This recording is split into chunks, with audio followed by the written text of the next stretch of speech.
Buenos días amigos, aquí el médico nigromante con un nuevo video para este canal y lo prometido es deuda. Aquí tenemos un invitado especial que es el doctor Abraham Martínez Carvajal, médico cirujano con especialidad en medicina familiar y actualmente coordinador médico del Instituto Mexicano del Seguro Social en la Clínica 191 de San Cristóbal.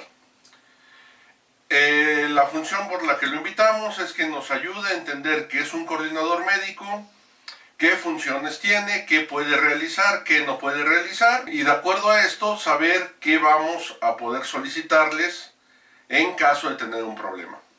Sin más, continuamos. Doctor Carvajal, ¿nos podría hacer el favor de presentarse, por favor? Bueno, pues buenos días a todos, buenas tardes o buenas noches, dependiendo de qué hora estén viendo el video.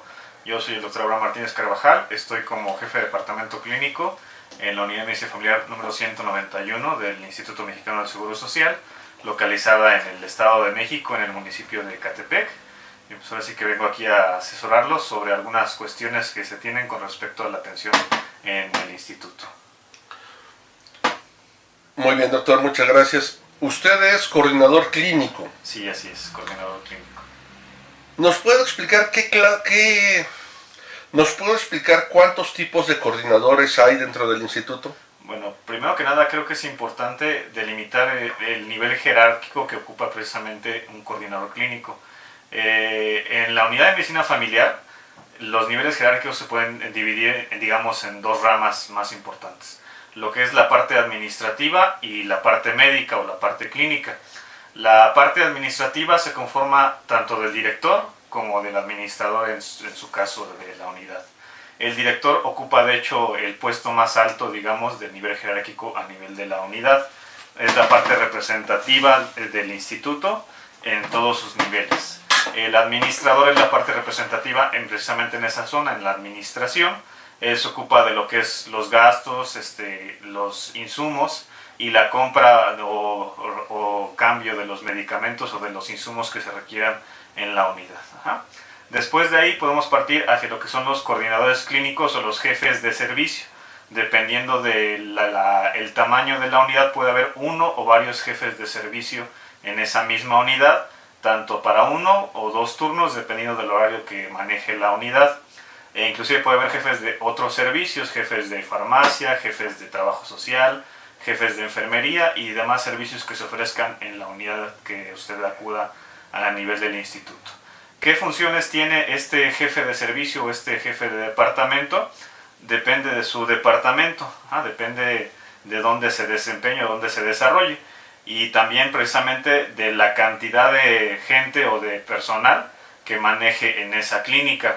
Si es una clínica pequeña, más o menos de 10 consultorios hacia abajo, regularmente nada más hay un solo jefe de servicio o jefe de departamento clínico. Si es una clínica con más de 10 consultorios, que puede ser 10, 15, 20, 30 o inclusive clínicas que tienen hasta 40 consultorios, puede haber 3 o 4 o 5 jefes de servicio en cada uno de los turnos que desempeñe esa unidad.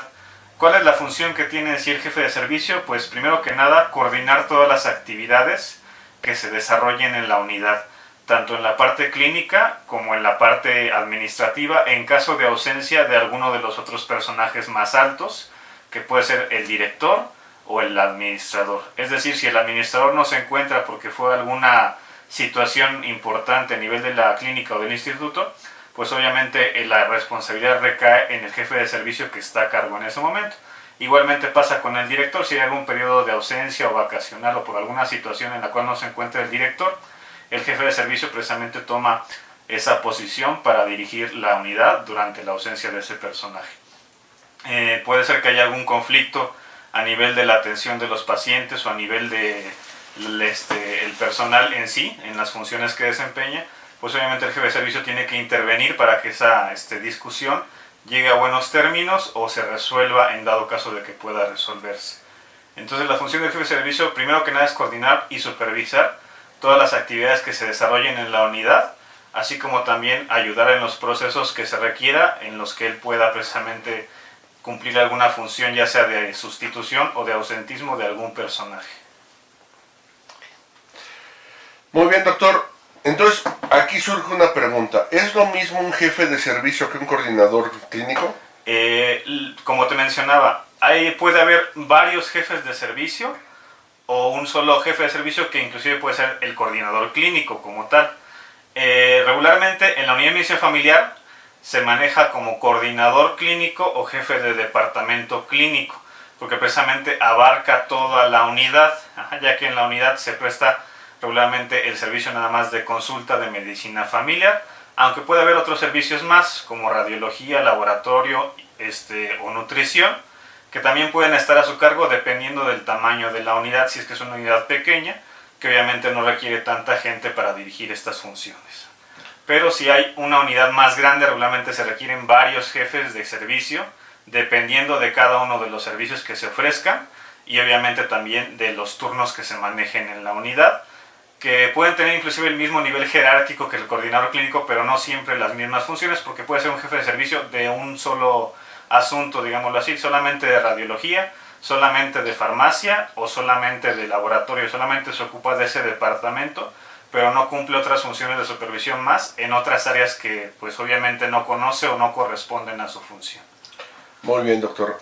Una pregunta que ha llegado mucho, que nos surge a todos los usuarios del instituto. ¿Cuáles son los conflictos más frecuentes por los que acuden con usted?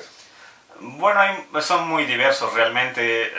Puede ser desde un conflicto de atención, digámoslo así, de una queja de falta de atención o de mala atención, o inclusive hasta un maltrato, dependiendo de la calidad con la que se preste el servicio.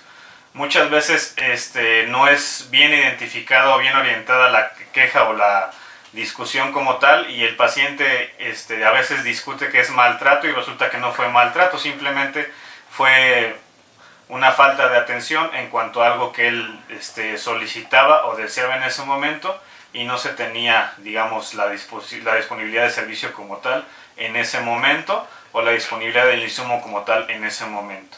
Entonces las quejas por maltrato regularmente son las más frecuentes en la atención primaria.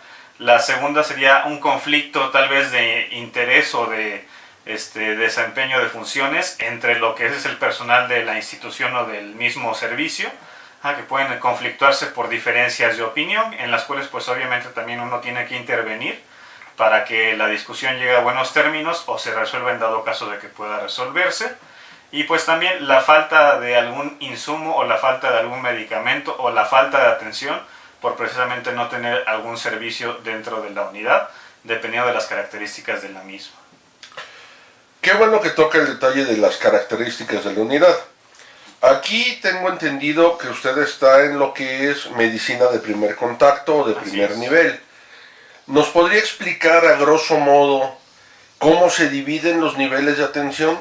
Porque muchas veces los mismos pacientes esperan una atención más especializada o enfocada a alguna especialidad en particular cuando se encuentran en el primer nivel de atención, y pues no es correcto esto. Se debe de enviar de acuerdo a sus características a la unidad que corresponda o a la especialidad que corresponda.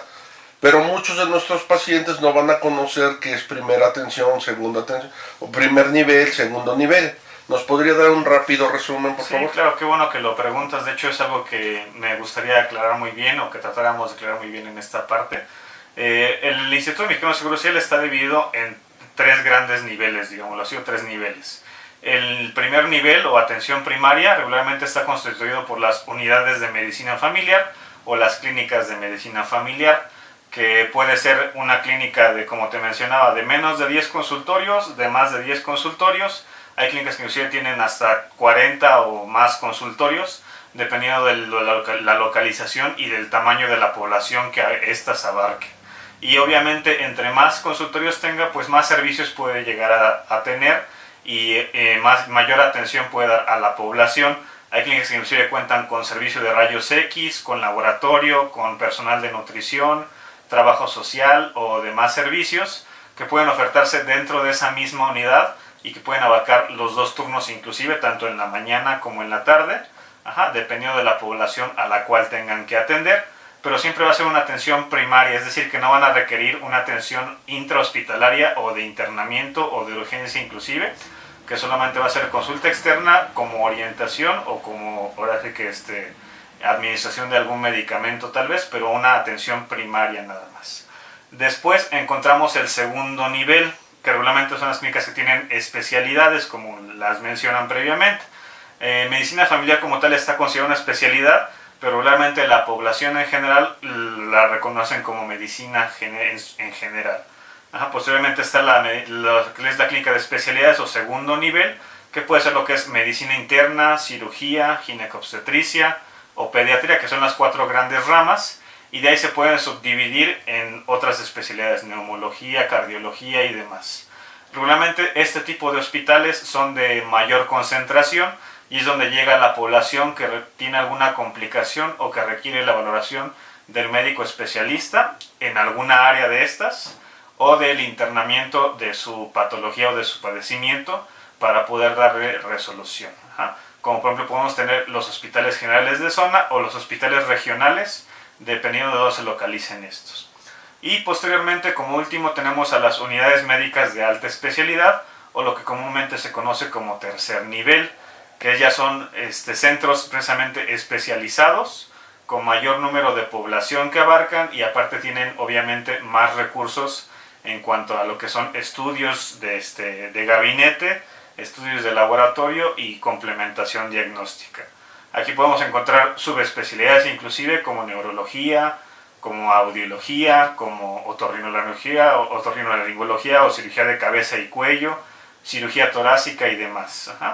Obviamente este tipo de centros o de unidades médicas de atención especializada son más localizados o más lejanos a la población que abarcan.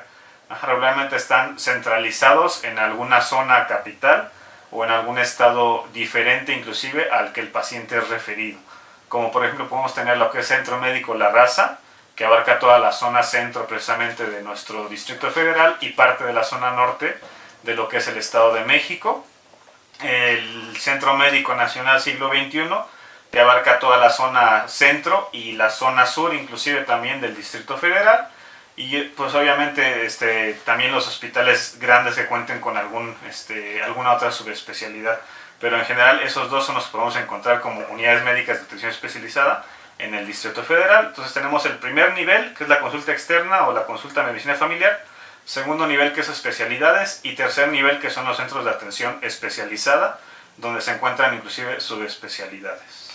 Muchísimas gracias, doctor. Con esto llegamos al final de este primer video, y en el segundo yo sé que vamos a continuar aclarando toda esta clase de dudas. Gracias a todos.